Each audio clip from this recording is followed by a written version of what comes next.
الگ سے اور کچھ اور درخواستیں بھی تھیں جو میں آپ کو ڈیٹیلز بتاؤں گا۔ 9 بیلز خان صاحب کی بیسیکلی 3 اینٹی ٹیررزم کورٹ سے اور 6 ان کی ڈسٹرکٹ کورٹ سے خارج ہوئی تھیں۔ تمام آرڈرز کو ہم نے اسلام آباد ہائی کورٹ کے اندر چیلنج کیا،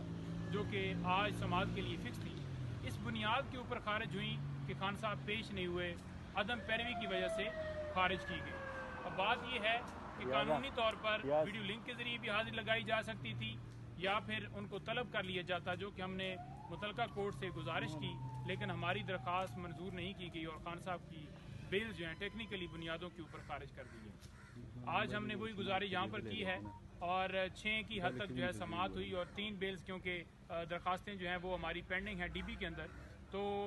معزز جو چیف صاحب ہیں انہوں نے کہا کہ کیونکہ معاملہ ڈی بی کے اندر پینڈنگ ہے تو یہ ساری درخواستیں وہاں پر ڈی بی میں سماعت کی جائیں گی۔ دوسرے نمبر پر ہم نے ایک درخواست دی تھی جس میں ہم نے یہ استدعا کی تھی کہ خان صاحب کو اڈیالہ جیل شفٹ کیا جائے، کیونکہ جو ہمایوں دلاور صاحب کا فیصلہ تھا اس کے مطابق جو انہوں نے سزا دی اس میں واضح طور پر انہوں نے اڈیالہ جیل کے اندر جو ہے وہ اریسٹ کر کے رکھنے کا کہا، لیکن غیر قانونی طور پر ایک ایسا آرڈر کیا گیا جس کے ذریعے خان صاحب کو اٹک جیل شفٹ کیا گیا۔ آج پوزیشن یہ ہے کہ اس کیس کے اندر تو خان صاحب کی بیل ہو گئی ہے، لیکن اس کے باوجود وہاں پر رکھا جا رہا ہے اور کس آرڈر کے تحت؟ کوئی آرڈر نہیں ہے، کوئی نیا آرڈر نہیں ہے، غیر قانونی گرفتاری اس وقت جو ہے وہ وہاں پر ان کی جو ہے وہ اریسٹ ہے، کسی طرح سے قانونی طور پر ان کا جو ہے وہ وہاں پر رکھنا ایک منٹ بھی کوئی جواز نہیں۔ اور آج ہم نے یہ دیکھا کہ جو سرکار ہے وہ واضح طور پر بڑی بے بس نظر آئی، ان کے پاس کوئی ایسا نیا نوٹیفیکیشن نہیں تھا جس کے مطابق وہ کہہ سکیں کہ ہم نے اس نوٹیفیکیشن کے تحت انہیں اٹک جیل میں رکھا ہے۔ تو ہم نے اپنے دلائل دے دیے ہیں اس میں، اور دیگر فیسلٹیز کے حوالے سے جو ہماری استدعا تھی وہ بھی ہم نے بتائی ہے کہ یہ جو رپورٹ اٹارنی جنرل آفس نے جمع کروائی ہے سپریم کورٹ کے اندر، اس کے مطابق تو بڑے جناب انہوں نے دیسی مرغ چلا دی ہیں، کوئی ایسی صورتحال نہیں ہے۔ خان صاحب کو جو ہے وہ مسلسل محروم رکھا جا رہا ہے، جو ان کے بنیادی حق ہے اس سے محروم رکھا جا رہا ہے، اور وہ ان کو تکلیفات جو ہیں اس وقت لائق ہیں۔ ان کی کل مسز ان سے مل کر آئی ہیں اور انہوں نے واضح بتایا ہے کہ خان صاحب کے ساتھ برا طریقے سے ٹریٹ کیا جا رہا ہے، لیکن خان صاحب نے نہ تو اٹک جیل کی انتظامیہ سے بات کی ہے اور نہ ہی انہوں نے کوئی ایسی کمپلین کی ہے، لیکن خان صاحب نے ان کی حد تک ان کو شیئر ضرور کیا ہے کہ اس طرح سے رکھا گیا ہے، لیکن خان صاحب کا مورال جو ہے وہ بلند ہے۔ وہ کہتے ہیں کہ کوئی بات نہیں ہے، جس حالت میں بھی رکھیں، 1000 سال رکھیں، اس سے بدتر صورتحال میں رکھیں، میں ہر طرح کے امتحان سے گزروں گا اور اپنی قوم کے لیے ہر طرح کی جو مشکل ہے اس کو فیس کروں گا۔ لیکن ہم نے متعلقہ کورٹ سے ابھی استدعا کی ہے ہائی کورٹ سے کہ یہ ہماری گزارش جو ہے قبول کی جائے اور خان صاحب کو قانون کے مطابق جو ان کا حق ہے وہ دیا جائے۔ اور ہم نے یہ استدعا کی کہ ڈاکٹر کی ایکسیس ہو یا لائر کی ایکسیس ہو، ان کو ایکسیس نہیں دی جا رہی، اور ایک ایسی جیل جو کہ واضح طور پر سرکار کی رپورٹ کے اندر بھی یہ ہے کہ 100 سال پرانی یہ جیل ہے جس کے اندر جو ہے وہ نامعلوم افراد جو ہیں وہ ان کی تعداد جو ہے بہت زیادہ ہے، اور ایسا وہاں پر عمل ہے کہ ہمیں خان صاحب کی جان کو وہاں پر خطرہ ہے۔ اور یہ بات واضح طور پر خان صاحب نے خود کی، اور یہ بات انہوں نے لطیف کھوسہ صاحب سے کی، جو کہ انہوں نے پریس کانفرنس کے اندر بھی ذکر کیا کہ خان صاحب کی جان کو خطرہ ہے۔ خطرات کی بنیاد کے اوپر ہم نے یہ بھی بتایا کہ جو اڈیالہ جیل ہے وہاں پر کوئی ایسا خطرہ نہیں ہے، وہ زیادہ سیکیور جو ہے وہ جیل ہے، اور خان صاحب کو جو ہے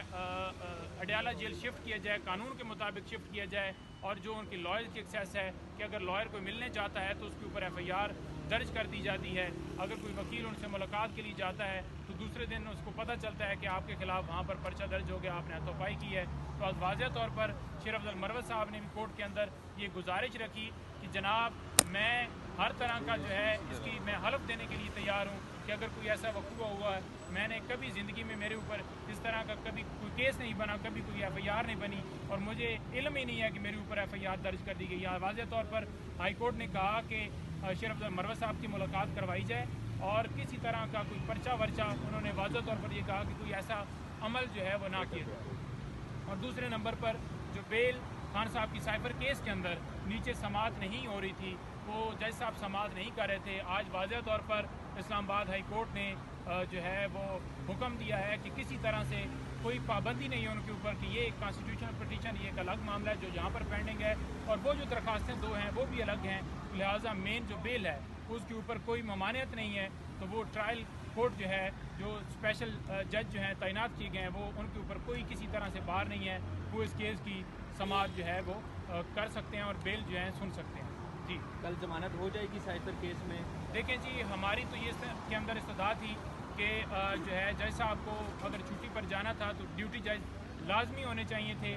لیکن ایک ایسا نوٹیفیکیشن شائع کیا گیا جس کے اندر کوئی ذکر ہی نہیں ہے کہ ڈیوٹی جج کون ہوں گے۔ پاکستان کی ہسٹری میں کبھی بھی ہم نے ایسا نہیں دیکھا کہ اگر ایک عدالت چھٹی پر ہے یا کوئی ریزن کی وجہ سے وہ اویلیبل نہیں ہے جج صاحب، تو ان کی جو ہے متبادل کے طور پر کوئی ڈیوٹی جج اویلیبل نہ ہو۔ اس دن گزارش بھی ہم نے ایڈمنسٹریٹو جج سے یہی کی تھی، تو انہوں نے کہا تھا کہ 24 عدالتوں کی حد تک میری جو ہے وہ جورسڈکشن ہے، لیکن یہ نوٹیفیکیشن کیونکہ جو ہے الگ سے لا منسٹری نے کیا ہے، تو اس کے مطابق وہاں پر کسی طرح سے جو ڈیوٹی جج ہیں ان کا ذکر نہیں ہے، تو لہٰذا وہ اب معاملہ جو ہے ہم نے ہائی کورٹ کے اندر یہی ٹیک اپ کیا ہے، اور عدالت نے یہ کہا ہے کہ کوئی بار نہیں ہے، لیکن جو ڈیوٹی جج کی حد تک کوئی ابھی تک حکم نہیں ہوا۔ ہمیں امید کرتے ہیں کہ جج صاحب کو واپس آنا چاہیے، کیونکہ ڈیوٹی جج کی جو ہے وہ نوٹیفیکیشن نہیں ہے، نہ کوئی کسی کو اسائن کیا گیا ہے کہ یہ عدالت جو ہے یہ ایز اے ڈیوٹی جج جو ہے وہ رسپونڈ کرے گی، تو لہٰذا جج صاحب کو آنا چاہیے، اور خان صاحب کو